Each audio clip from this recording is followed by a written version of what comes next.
Abra a tua Bíblia comigo, por favor, no livro de 1 Crônicas, capítulo 14.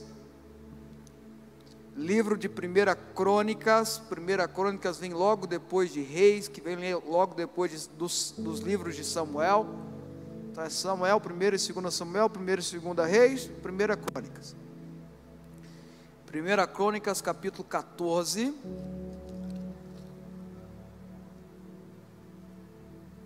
Amém? É bom estar na presença do Senhor, não é, gente? Quem pode glorificar a Deus por isso aí? Deixa eu ver. Glória a Deus. Amém. A palavra de Deus diz assim, a partir do verso 1 de 1 Crônicas, capítulo 14. Hirão, rei de Tiro, enviou a Davi, ao rei Davi, uma delegação que lhe trouxe toras de cedro e também pedreiros e carpinteiros para lhes constituírem um palácio. Então Davi teve certeza de que o Senhor o confirmara como rei de Israel e de que estava fazendo prosperar o seu reino por amor de Israel, seu povo. Vamos pular o verso 3, 4, 5 e 6, que é só uma relação da família de Davi. Vamos para o verso 8. Quando os filisteus ficaram sabendo que Davi tinha sido ungido rei de toda Israel, foram com todo o exército prendê-lo. Mas Davi soube disso e saiu para enfrentá-los. Tendo os filisteus invadido o vale de Refaim, Davi perguntou a Deus, verso 10: devo atacar os filisteus? Tu os entregarás nas minhas mãos? E o Senhor lhe respondeu: vá, eu os entregarei nas suas mãos. Verso 11. Então Davi e seus soldados foram a Baal-Berazim, e Davi os derrotou e disse: assim como as águas de uma enchente causam destruição, pelas minhas mãos Deus destruiu os meus inimigos. E aquele lugar passou a ser chamado Baal-Perazim. Continuamos lendo, verso 12. Como os filisteus haviam abandonado os seus ídolos ali, Davi ordenou que fossem queimados. Verso 13. Os filisteus voltaram a atacar o vale. De novo Davi consultou a Deus, que lhe respondeu: não ataque pela frente, mas dê a volta por trás deles e o ataque-os em frente das amoreiras. 15. Assim que você ouvir um som de passos por cima das amoreiras, saia para o combate, pois esse é o sinal de que Deus saiu à sua frente para ferir o exército filisteu. E Davi fez como Deus lhe tinha ordenado, e eles derrotaram o exército filisteus por todo o caminho, desde Gibeão até Gesser. Assim a fama de Davi espalhou-se por todas as terras, e o Senhor fez com que todas as nações o temessem. Glória a Deus. Amém?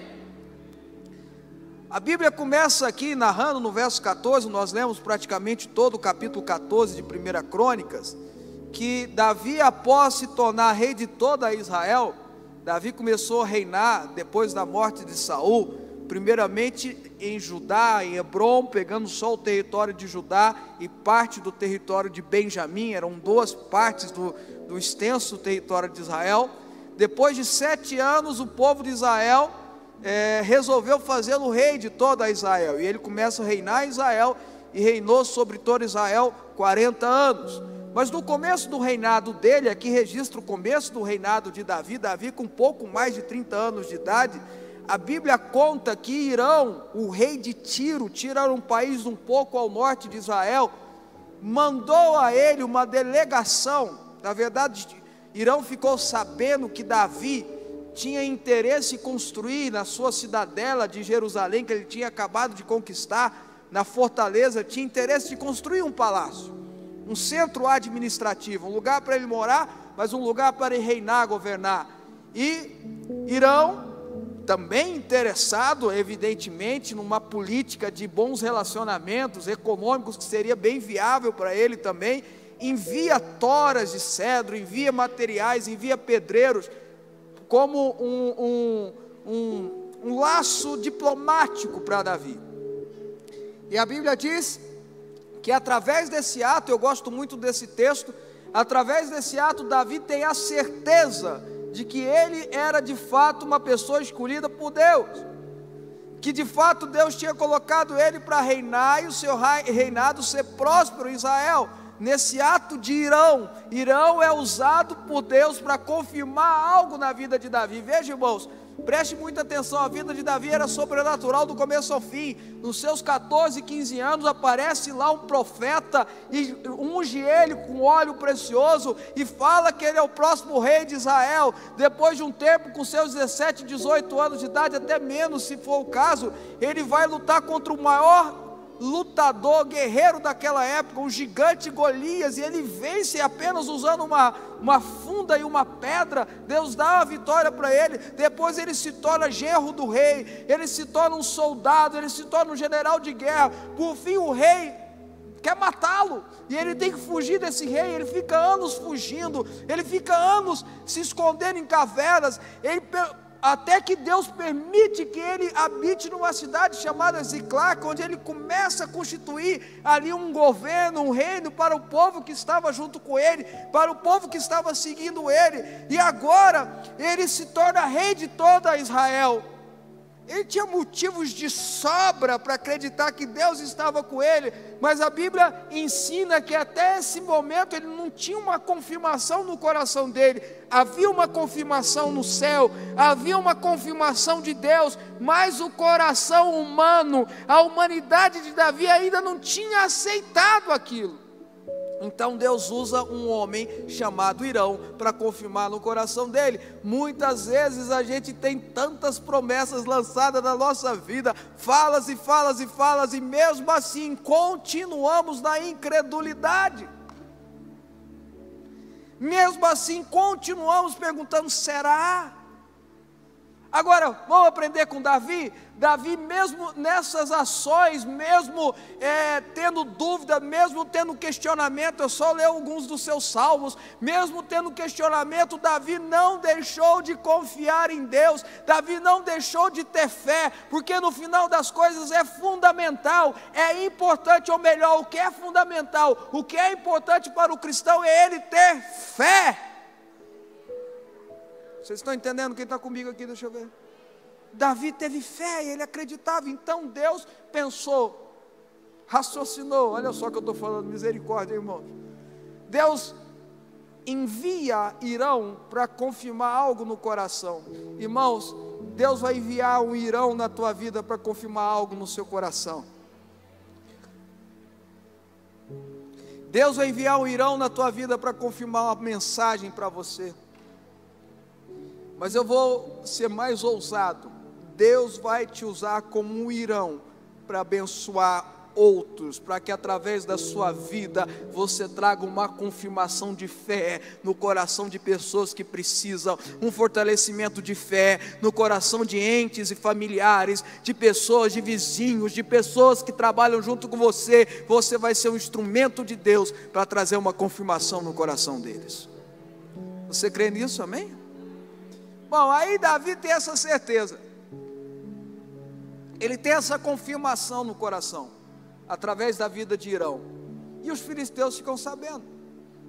Os filisteus eram povos que viviam numa região chamada Filístia, na proximidade de Israel. Era um dos povos, se você lembrar, que quando Deus deu a Canaã para Israel, falou: vocês têm que destruir os filisteus também. Era um dos povos que vivia na terra de Canaã. Bem provável que eram os últimos que sobraram naquela região. Os filisteus têm uma figura na Bíblia, principalmente na época de Davi, de Salomão e de Saul, como arqui-inimigos de Israel. Na verdade eram 5 cidades-estados de 5 príncipes que se juntavam e faziam tudo junto. Era o povo da Filístia, os filisteus. É uma representação dos nossos inimigos espirituais. A palavra Satanás quer dizer adversário. O diabo é o nosso adversário. A briga do diabo, a briga de Satanás e dos demônios não é com Deus. A igreja precisa entender isso. Com Deus ele já tentou e perdeu. Ele foi jogado do céu na rebelião. A Bíblia fala sobre isso. Ele leu a Bíblia, diferente de muito cristão, o diabo leu a Bíblia. Ele sabe que o que está na Bíblia é verdade e vai acontecer. Ele sabe que na Bíblia está dizendo que há um lago de fogo preparado para ele. Escuta aqui que eu vou te falar em nome de Jesus. O inferno é preparado para o diabo. Essa historinha que a gente às vezes ouve que lá no inferno o diabo manda, que o diabo vai ficar espetando os outros com garfinho, etc. É conversa. O inferno é lugar para o diabo ser queimado, ser destruído. É a condenação eterna, e o diabo já está condenado. Mas ele é o nosso arqui-inimigo, ele é o inimigo da igreja, ele é o seu inimigo, ele é o nosso adversário. Os filisteus é uma representação disso. Quando os inimigos de Davi ficam sabendo que ele está feliz, que o reinado está próspero, o que eles fazem? Junta todo mundo e fala: vamos lá prender Davi. Junta todo mundo, e olha, quando a gente pega o original, eu peguei essa expressão, é mais ou menos assim: na esperança de realizar a sua ruína. Mais ou menos assim, o original fala que os filisteus decidiram atacar Davi na esperança de fazer a ruína dele. Os seus adversários espirituais têm a esperança de arruinar a sua vida, de arruinar os seus negócios, de arruinar a sua profissão, de arruinar a sua família, de arruinar o seu coração. Os filisteus pensaram fazer a mesma coisa com Davi, então eles juntam, mas Davi toma a iniciativa de enfrentá-los. A Bíblia diz que Davi, ao saber disso, organiza o seu exército e parte para a batalha. Vou te dar uma palavra de Deus aqui, meu irmão: não espere Satanás te atacar, se prepare. Maior é aquele que está em você do que ele que age no mundo. É o Senhor que batalha por você e pela sua família. E Davi toma a iniciativa de enfrentá-los, mas aí Davi faz algo que é rotina, que é uma constância na vida, no ministério de Davi. Antes de qualquer batalha, Davi consultava a Deus. E a gente não ora de jeito nenhum, né, irmãos? Antes de qualquer ato, de qualquer decisão, Davi consultava a Deus. As 2 vezes que ele não consultou a Deus, ele deu errado, não deu certo. Tem 2 versículos maravilhosos que aparecem em Samuel, em 2 Samuel, em 1 Samuel, em 2 Samuel e aqui em 1 Crônicas, que diz assim: que o Senhor dava vitória a Davi aonde quer que ele ia. Quem quer ter isso na tua vida, meu irmão? Quem quer poder declarar: o Senhor me dá vitória onde eu for, onde eu estiver? Quem pode? Quem gostaria de declarar isso? Então vamos aprender com Davi. Davi consultava ao Senhor. E eu achei muito interessante a oração que ele faz aqui. Ele faz 2 perguntas no verso 10 a Deus: devo atacar os filisteus? Tu os entregarás nas minhas mãos? Olha a oração que Davi faz: devo, e o Senhor estará comigo? Essa batalha é sua também? Tem certeza que Davi pensava igual Moisés. Moisés orava assim: se o Senhor não for comigo, não me faça sair daqui. Eu vou mandar meu anjo. Não, Deus, o Senhor não está entendendo, não quero anjo. Se o Senhor não for comigo, eu fico por aqui também.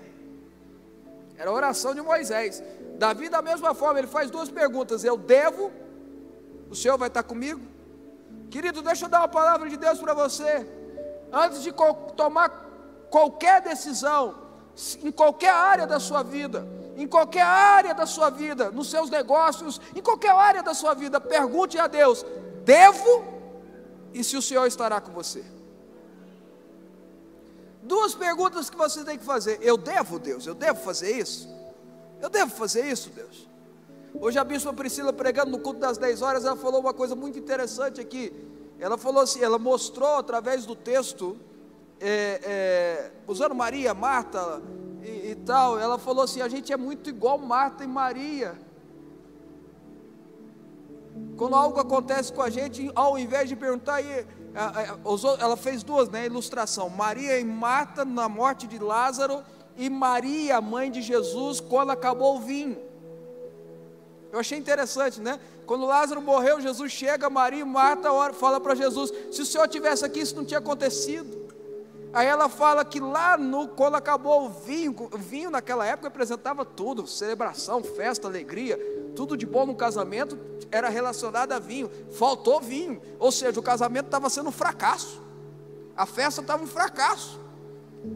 E Maria, mãe de Jesus, fez diferente de Maria e Marta.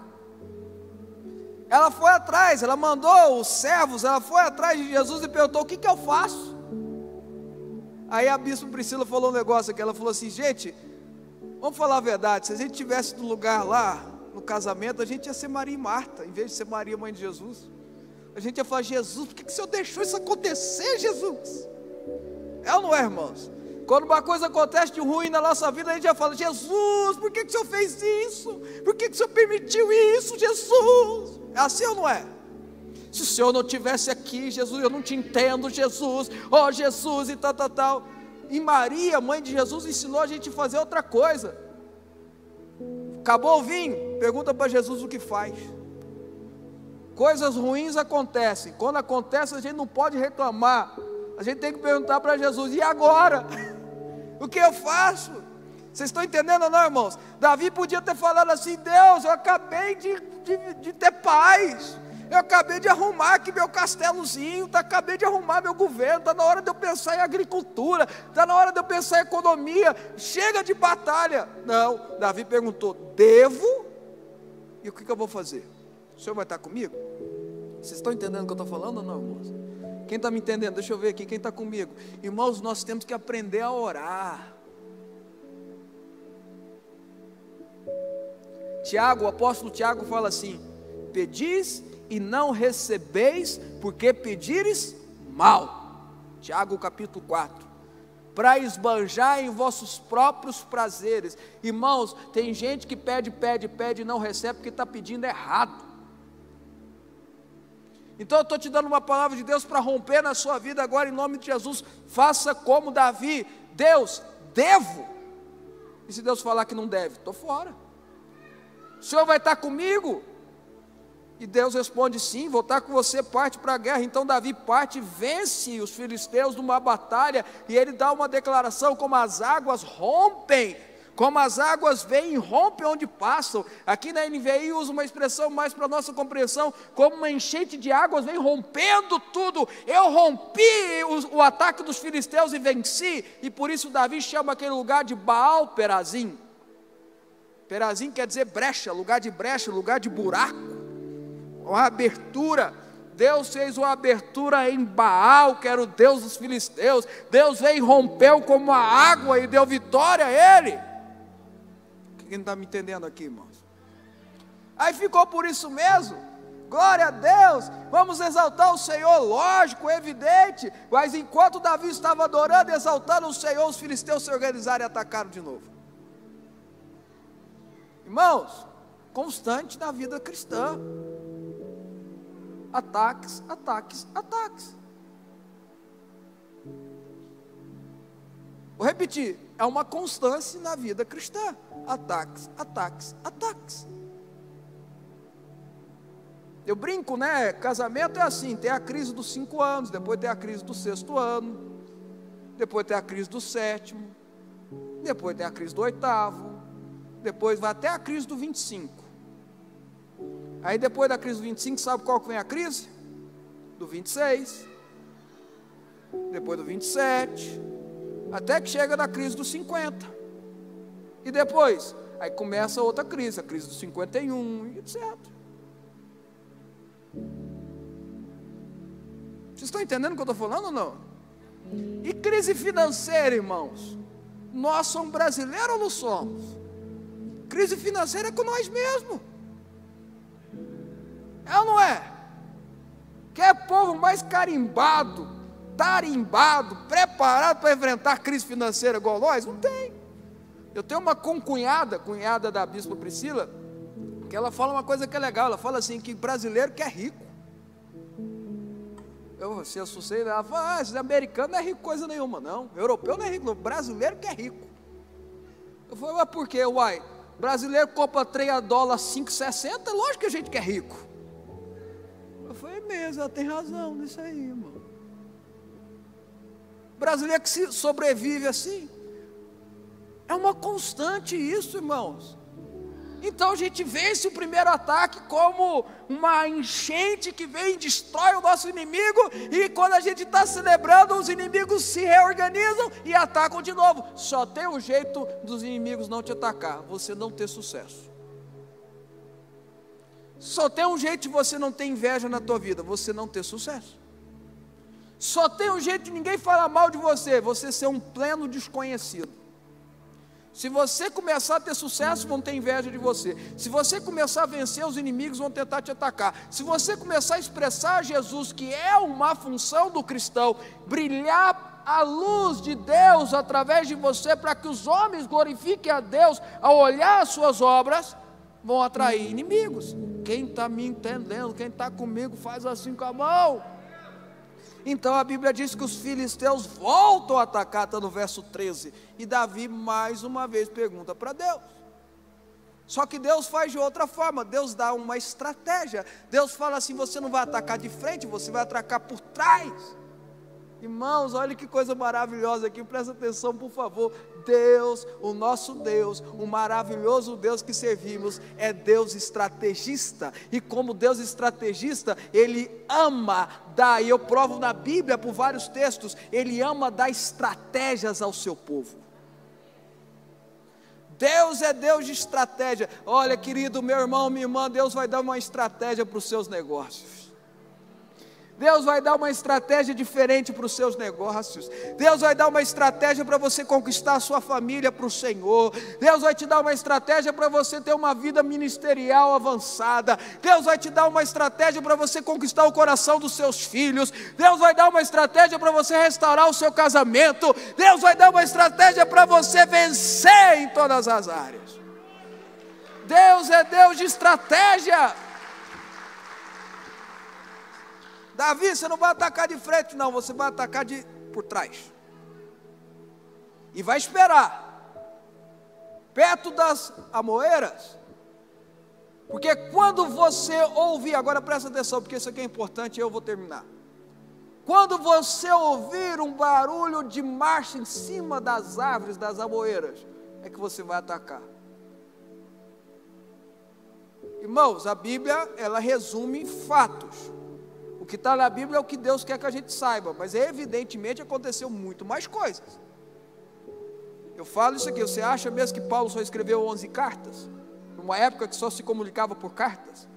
Paulo escreveu inúmeras cartas, com ensinamentos, com orientações, com conselhos, mas essas cartas que estão na Bíblia são aquelas que Deus quis que a gente chegasse até nós. Você está entendendo o que eu estou falando ou não, irmãos? Mas a gente tem que entender que mais coisa aconteceu. Davi põe o exército debaixo das amoeiras quietinho. Estratégia de batalha. Pessoal com a espada na mão, com a lança na mão, com o escudo. Esperando. Esperando. Não sei quanto tempo. Não foi rápido. Vocês estão entendendo ou não, irmãos? Às vezes a gente tem que esperar quieto. Às vezes a gente tem que esperar ali no silêncio. Jeremias fala em Lamentações: bom é para o moço, para o jovem, passar por aflição enquanto é jovem, e isso em silêncio. Uau! Está em Lamentações capítulo 3. O exército fica lá, eu não entendo muito de batalha, de guerra, mas imagina eles agachados, cada um com a sua espada, um olhando para o outro. Davi esperando. E muito provavelmente o exército filisteus perto, e ele espera ouvir uma direção de Deus nas amoeiras. Davi teve que ter discernimento espiritual para discernir o que era vento, o que era sinal de Deus. Muito improvável que um vento não tenha, muito provável, que ventos tenham batido nas árvores, muito provável que alguns barulhos da própria selva, muito provável que tinha um ou outro soldado lá que está acontecendo? É ou não é, irmãos? Paulo ensina que no mundo há muitas vozes. Tem voz do vizinho, tem voz na igreja, tem voz da carne, tem voz na mente, tem voz da televisão, tem voz da internet, tem voz de parente. Vocês estão comigo ou não, irmãos? Tem voz para tudo quanto é lado. Agora, para que a gente rompa na nossa vida, nós precisamos ter o discernimento para ver, para entender, para ouvir a voz de Deus.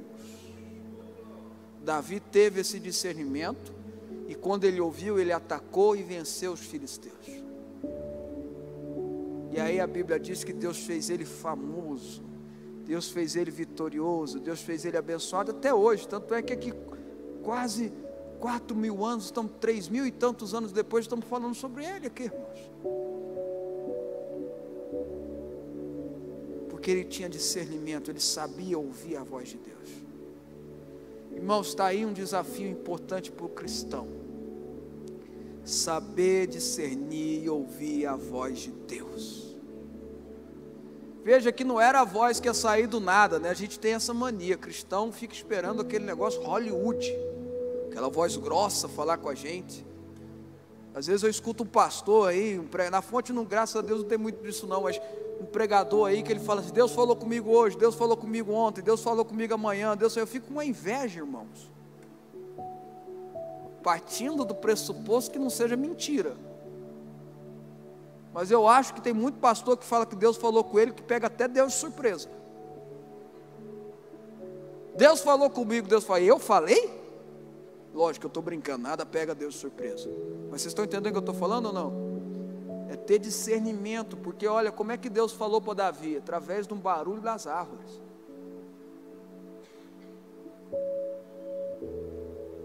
Jesus uma vez ensinou, dá uma olhada no lírio dos campos.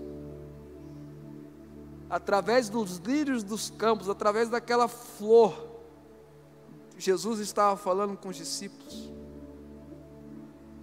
Vocês estão entendendo o que eu estou dizendo ou não, irmãos? Nós precisamos ter discernimento do Espírito, quando Deus nos dá uma ordem, e obedecer. Discernimento é dom do Espírito Santo, é algo que Ele nos concede, que Ele nos dá. E eu e você, como igreja, precisamos buscar o discernimento do Espírito Santo. Sabemos ouvi-lo. E a melhor forma é através da Escritura, da Palavra de Deus. Mas Ele fala de outras formas também.